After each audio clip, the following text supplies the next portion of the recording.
नमस्कार दोस्तों, मैं कुशाग्र गौर आपका स्वागत करता हूं भारत के सबसे पहले web development news channel web dev समाचार पर। आशा करता हूं आप सब ठीक हैं, वेब डेव समाचार को एंजॉय कर रहे हैं और इससे कुछ ना कुछ नया जान रहे हैं। अगर आप वेब डेवलपमेंट की दुनिया से अपडेटेड रहना चाहते हैं तो जल्दी से इस चैनल को सब्सक्राइब कर लीजिए और बेल आइकन को ज़रूर प्रेस कर दीजिए ताकि नए एपिसोड की नोटिफिकेशन आप तक सबसे पहले पहुँच जाए। तो चलिए अब शुरू करते हैं आज का एपिसोड। आज की पहली खबर यकीनन आपको तरोताज़ा और खुश कर देगी।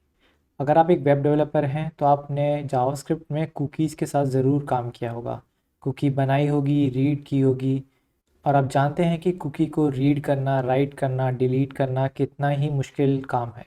इसके लिए आपको स्ट्रिंग मैनिपुलेशन, रेगेक्स और न जाने किन किन तरीक़ों से कुकीज़ को यूज़ करना पड़ता था। पर अब नहीं, ब्राउज़र्स एक नई एपीआई लेके आ रहे हैं कुकीज़ को मैनिपुलेट करने के लिए। इस नई एपीआई का नाम है कुकी स्टोर। कुकी स्टोर एक एसिंक्रोनस एपीआई देती है कुकीज़ को रीड, राइट, डिलीट करने का। सिर्फ इतना ही नहीं, आप कुकीज़ पे चेंज भी डिटेक्ट कर सकते हैं। और सबसे बढ़िया खबर यह है कि क्रोम 87 में ये कुकी स्टोर एपीआई लैंड कर चुकी है, तो क्रोम पे आप इस एपीआई को यूज़ करना आज ही शुरू कर सकते हैं। इस एपीआई के बारे में मेटन नाम के एक डेवलपर ने बहुत ही खूबसूरत ब्लॉग पोस्ट लिखा है जिसमें इस पूरे एपीआई का बहुत अच्छे से विवरण दिया गया है। इसका लिंक डिस्क्रिप्शन बॉक्स में आपके लिए डाल दिया गया है। कुछ एपिसोड पहले हमने आपको बताया था कि रिएक्ट 17 का रिलीज़ कैंडिडेट आ चुका है। इसमें कुछ फीचर्स नहीं है, बट रिएक्ट को अपग्रेड करने में ईजी बनाने के लिए काफ़ी सारे चेंजेस किए गए हैं। रिएक्ट 17 का अब ये स्टेबल वर्जन रिलीज़ हो चुका है जिसे आप यूज़ कर सकते हैं। अगर आप एक माइक्रोसॉफ्ट एज ब्राउज़र यूज़र हैं और लिनक्स पे इसे यूज़ करना चाहते हैं तो अगली खबर आपके लिए है। माइक्रोसॉफ्ट एज का डेव चैनल अब फाइनली लिनक्स पे अवेलेबल है। तो अगर आप उबंटू, डेबियन, फेडोरा या ओपन सोर्स डिस्ट्रीब्यूशंस यूज़ करते हैं तो आप माइक्रोसॉफ्ट एज का डेव चैनल वर्जन यूज़ कर सकते हैं लिनक्स पे। इससे रिलेटेड ब्लॉग पोस्ट का लिंक डिस्क्रिप्शन बॉक्स में नीचे डाल दिया गया है। ब्रेल इंस्टीट्यूट ऑफ अमेरिका नाम की संस्थान ने एक नया फ़ॉन्ट रिलीज़ किया है जिसका नाम है एटकिंसन हाइपरलेजिबल फ़ॉन्ट। इस फ़ॉन्ट की खासियत ये है कि ये बहुत ज़्यादा एक्सेसिबिलिटी फोकस्ड है। ये एक फ्री टू यूज़ फ़ॉन्ट है। इंग्लिश अल्फ़ाबेट में ऐसे काफ़ी सारे लेटर्स होते हैं जो दिखने में एक जैसे दिखते हैं, इसलिए कुछ लोगों को इसको डिफ्रेंशिएट करने में मुश्किल भी हो सकती है। इस फ़ॉन्ट में इस बात का काफ़ी अच्छे से ख्याल रखा गया है कि वो लेटर्स एकदम डिफ्रेंशिएटेड हों, एक दूसरे से अलग हों। ऐसे और काफ़ी सारे इम्प्रूवमेंट्स इस फ़ॉन्ट में किए गए हैं जो इसको पढ़ने में बहुत ही ज़्यादा ईजी बनाता है। इस फ़ॉन्ट को अगर आप यूज़ करना चाहते हैं तो इसका लिंक डिस्क्रिप्शन बॉक्स में आपको मिल सकता है। स्टेट ऑफ द CSS एक एनुअल सर्वे है जो दुनिया भर के डेवलपर्स से CSS के बारे में काफ़ी सारे सवाल पूछ के CSS के ट्रेंड्स को जानने का प्रयत्न करता है। ये सर्वे अब खुल चुका है, तो अगर आप इस सर्वे में योगदान देना चाहते हैं तो stateofcss.com वेबसाइट पर जाके ज़रूर ये सर्वे कंप्लीट करें। कुछ दिनों बाद इसके रिजल्ट्स भी अनाउंस हो जाएंगे जो काफ़ी इंटरेस्टिंग होते हैं, तो वो भी आप देखना ना भूलें। डिज़ाइन और डेव के लिए एडोबी का एक नया तोहफा। डिज़ाइन XD टूल में आप डिज़ाइन सिस्टम पैकेजेस बना सकते हैं जिसके थ्रू आप एक विजुअल इंटरफेस में अपने design tokens, principles, documentation, components ये सब डिक्लेयर कर सकते हैं। और Adobe XD आपके डिज़ाइन सिस्टम का एक पैकेज बिल्ड बना देता है जिसे आप डिफरेंट सॉफ्टवेयर्स में अपने डिज़ाइन सिस्टम को यूज़ कर सकते हैं। Adobe XD ने VS कोड के लिए अपना नया एक्सटेंशन लॉन्च किया है जिसके थ्रू आप Adobe XD में बनाए गए डिज़ाइन सिस्टम पैकेजेस का बिल्ड VS कोड में यूज़ कर सकते हैं। VS कोड के इस एक्सटेंशन के थ्रू आप Adobe XD में बने design system packages VS code में इंपोर्ट कर सकते हैं और आपके पास अपने डिज़ाइन सिस्टम के सारे टोकन्स, कंपोनेंट्स सब एक्सेसिबल हो जाते हैं। इस एक्सटेंशन को अगर आप यूज़ करना चाहते हैं तो इसका लिंक डिस्क्रिप्शन बॉक्स में है। अरन बल्कर नाम के एक डेवलपर ने एक नया डेटाबेस लॉन्च किया। ये एक जावास्क्रिप्ट बेस्ड लाइटवेट डेटाबेस है जो इसके डेवलपर के मुताबिक स्मॉल वेबसाइट्स और ऐप्स के लिए बहुत बढ़िया है। ये डेटाबेस जावास्क्रिप्ट के लिए है और इसमें स्टोर किया डेटा भी जावास्क्रिप्ट के फॉर्म में स्टोर होता है, ना कि JSON के रूप में। ये एक नोड मॉड्यूल के फॉर्म में अवेलेबल है। आप इसे npm से इंस्टॉल कर सकते हैं, इंपोर्ट कर सकते हैं और एक नोड स्क्रिप्ट के थ्रू आप इस डेटाबेस में चीज़ें राइट कर सकते हैं। इसमें राइट करने के लिए आप नॉर्मल जावास्क्रिप्ट लिखते हैं जिसे एग्जीक्यूट करने पे आपकी टेबल्स क्रिएट हो जाती हैं। आप देख सकते हैं कि आपका राइट किया गया डेटा कैसे जावास्क्रिप्ट के फॉर्म में स्टोर होता है। इस डेटाबेस से बनी गई टेबल्स आप स्ट्रेट अवे अपने HTML में इंपोर्ट कर सकते हैं और डायरेक्टली यूज़ कर सकते हैं क्योंकि वो जावास्क्रिप्ट के फॉर्म में स्टोर होती हैं। इस डेटाबेस की एक ख़ास बात है जिस तरीके से ये डेटा को अपडेट करता है।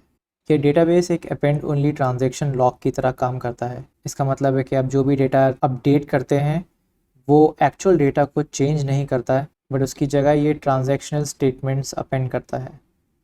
तो जैसे कि आप देख सकते हैं कि जो पुराना डेटा था वो इंटैक्ट है और अपडेट स्टेटमेंट्स नए स्टेटमेंट्स के फॉर्म में डेटाबेस में अपेंड हो चुकी हैं। इससे इसकी राइट स्पीड काफ़ी फास्ट हो जाती है क्योंकि ये सिर्फ अपेंड करते जाता है। हालांकि फ़ाइल स्टोरेज और प्राइवेसी को ध्यान रखे इसमें कंपैक्शन का सपोर्ट भी है, जो फाइनली अपडेट को कंपाइल करके सारे अपडेट स्टेटमेंट्स मेन डेटा के साथ मर्ज कर देता है। इसमें एक light weight JavaScript query language का भी सपोर्ट है, जिससे कि आप जावास्क्रिप्ट में ही अपनी क्वेरीज लिख सकते हैं। इस प्रोजेक्ट का लिंक आपको डिस्क्रिप्शन बॉक्स में ज़रूर मिल जाएगा। अगर आप गिट सीखना चाहते हैं और प्रैक्टिस करना चाहते हैं तो गिट एक्सरसाइजेज नाम का एक टूल आपके लिए है। ये एक गिट रेपो के फॉर्म में इंटरैक्टिव ट्यूटोरियल है जिसे आप क्लोन करके step by step instructions follow करके गिट सीख सकते हैं। हाल ही हुई Next.js कॉन्फ्रेंस में Next.js 10 को लॉन्च किया गया, जिसमें कि काफ़ी सारे नए फीचर्स और इम्प्रूवमेंट्स लाए गए हैं। जैसे कि इसमें एक highly optimize image component introduce किया गया है जो आपके इमेजेस को बाय डिफ़ॉल्ट लेज़ी लोड करता है, उनको ऑप्टिमाइज साइजेस में कन्वर्ट कर देता है और बेस्ट पॉसिबल फॉर्मेट में लोड करता है। इसके अलावा Next.js का बंडल साइज़ काफ़ी कम कर दिया गया है और ऐसे काफ़ी सारे इम्प्रूवमेंट्स इस वर्जन में लाए गए हैं। Next.js 10 के साथ साथ एक Next.js ई-कॉमर्स स्टार्टर किट भी लॉन्च किया गया है। इस स्टार्टर किट के थ्रू आप एक ecommerce front end one click में बिल्ड और डिप्लॉय कर सकते हैं बिग कॉमर्स बैकएंड के साथ। अगर आप इस रिलीज़ के सारी चेंज लॉग देखना चाहते हैं तो इसका लिंक डिस्क्रिप्शन बॉक्स में डाल दिया गया है। अब हम बढ़ चलते हैं एपिसोड के आखिरी भाग में, जिसका नाम है बहुत सही। हम डेवलपर्स प्रोग्रामिंग करने के लिए एक चीज़ जो बहुत यूज़ करते हैं वो है हमारे हाथ, जिससे कि हम कीबोर्ड पे टाइप करते हैं, माउस यूज़ करते हैं। मान लीजिए किसी वजह से आपके हाथ में कुछ इंजरी हो जाती है जिसके कारणवश आप अपने हाथ टाइपिंग करने के लिए यूज़ नहीं कर पाते हैं।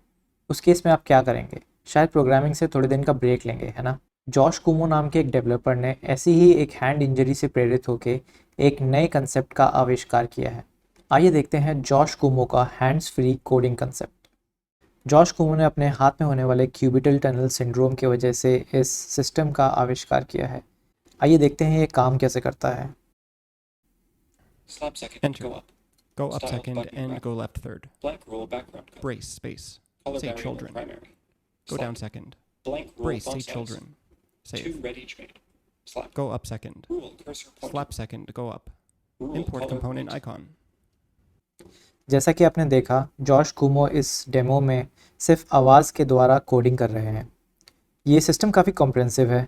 इसमें अल्फ़ाबेट्स टाइप करने का सपोर्ट, कमांड्स और हॉटकीज़ एग्जीक्यूट करने का सपोर्ट, स्नेक केस या कैमल केस फॉर्मेटिंग चूज़ करने का सपोर्ट, अपने कस्टम कमांड्स डिक्लेयर करने का सपोर्ट, होमोफोन्स में कन्फ्लिक्ट रिजॉल्व करने का सपोर्ट और ऐसी कई चीज़ें इसमें इनबिल्ट हैं। सिर्फ इतना ही नहीं, जॉश ने अपने सिस्टम में आई ट्रैकिंग का भी सपोर्ट रखा है, जो माउस का रिप्लेसमेंट की तरह काम करती है।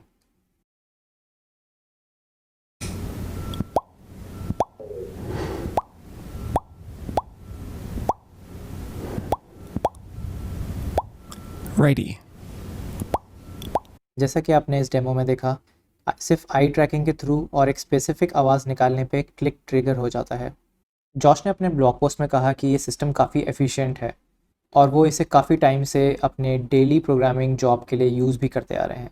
ये सिस्टम काफ़ी मददगार हो सकता है उन लोगों के लिए जो किसी भी कारणवश कीबोर्ड या माउस यूज़ नहीं कर पाते हैं। जॉश की इस ब्लॉग पोस्ट का लिंक नीचे डिस्क्रिप्शन बॉक्स में आपके लिए डाल दिया गया है। इस एपिसोड में सिर्फ इतना ही। इस चैनल को सब्सक्राइब कर लीजिए और इसे अपने सारे वेब डेवलपर फ्रेंड्स तक ज़रूर पहुंचाइए। मैं आपसे मिलूंगा अगले एपिसोड में। तब तक कीप क्रिएटिंग। जय हिंद।